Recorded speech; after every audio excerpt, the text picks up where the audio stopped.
اعلیٰ حضرت رحمۃ اللہ تعالیٰ علیہ کے آپ کے اساتذہ کرام، اعلیٰ حضرت کے اساتذہ کرام جو تھے وہ سید شاہ آل رسول مہاروی مولانا نقی علی خان رحمۃ اللہ تعالیٰ علیہ، مرزا غلام قادر بیگ، مولانا عبدالعلی رامپوری، سید شاہ ابو الحسین نوری مہاروی، لاما احمد ثانی دحلان مکی، لاما عبدالرحمن مکی، لاما حسین بن سہل مکی۔ ابتدائی تعلیم مرزا غلام قادر بیگ سے پائی۔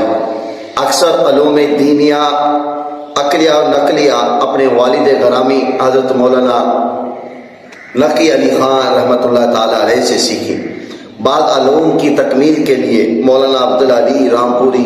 شاہ آل رسول مہاروی اور شاہ ابو الحسین مہاروی رحمۃ اللہ علیہ اجمعین سے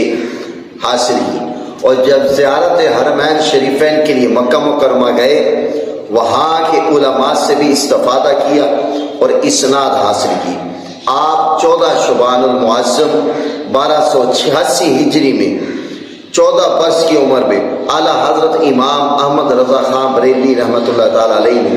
درس نظامی کی تمام مروجہ کتب پڑھ کر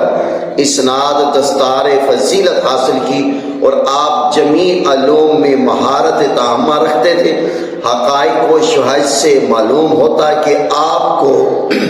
55 علوم پر مکمل عبور حاصل تھا، اور آپ نے دارالافتاء کا منصب 14 سال کی عمر میں آپ نے اس منصب پر استفادہ آپ نے حاصل کیا، وہ عہدہ دارالافتاء کا جو تھا وہ آپ نے